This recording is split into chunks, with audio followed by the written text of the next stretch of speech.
Hello and welcome to Levant TV Headlines.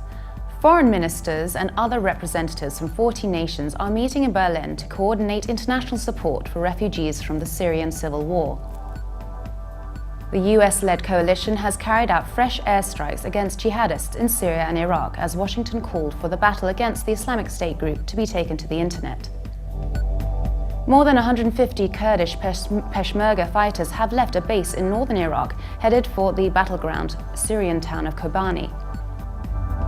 Jerusalem mayor Nir Barkat has visited the Al-Aqsa mosque compound, prompting criticism from the site's Muslim authorities following weeks of tension at the Flashpoint shrine.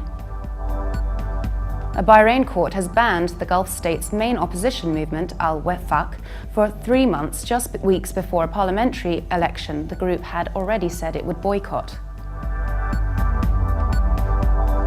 Now let's take a look at the top headlines in today's newspapers in the Middle East.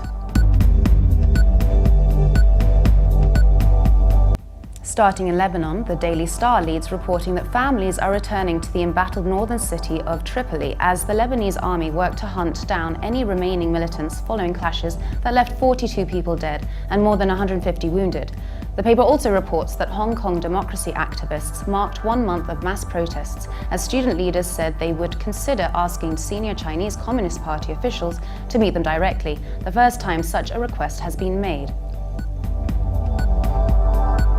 The Egypt Independent leads reporting that an Egyptian court has detained leading activist Alaa Abdel Fattah and 20 others pending a retrial on charges of breaking a law that seeks to curb protests.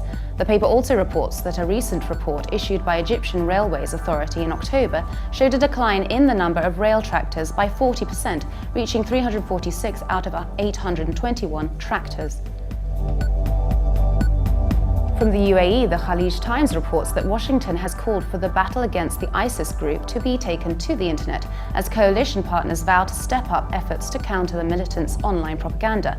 The paper also reports that a woman arriving from Belgium was arrested at an airport in the Dominican Republic with 55,500 euros hidden in her stomach and 54,600 in her luggage. Now let's take a look at the top Middle East headlines in the UK papers.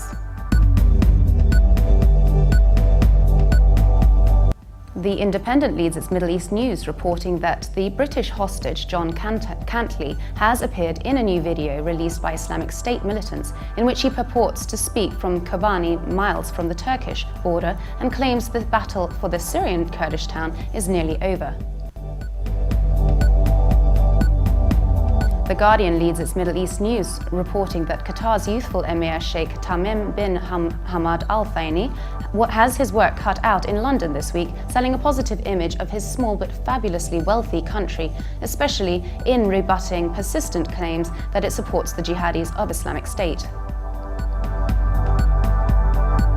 And the Telegraph reports that an advanced surface-to-air missile believed to have been supplied to Syrian rebels by Qatar against American wishes has been filmed in the hands of ISIS jihadists, raising the threat to Allied operations in Iraq. Now let's take a look at the top Middle East headlines in the international papers. From China, the Global Times leads reporting that Israeli and Palestinian leaders continue to verbally spar as tensions escalate in East Jerusalem, with Palestinian National Authority Prime Minister Rami Hamdallah saying that East Jerusalem is the eternal capital of the Palestinian state. And finally, Germany's Deutsche Welle reports that UN Human Rights Rapporteur Ahmed Saeed has said at least 850 people had been executed in the past 15 months in Iran, with the situation appearing to actually worsen under reformist President Hassan Rouhani. And for more updates, please visit levant.tv. Thanks for watching. Be sure to join us again tomorrow. Bye for now.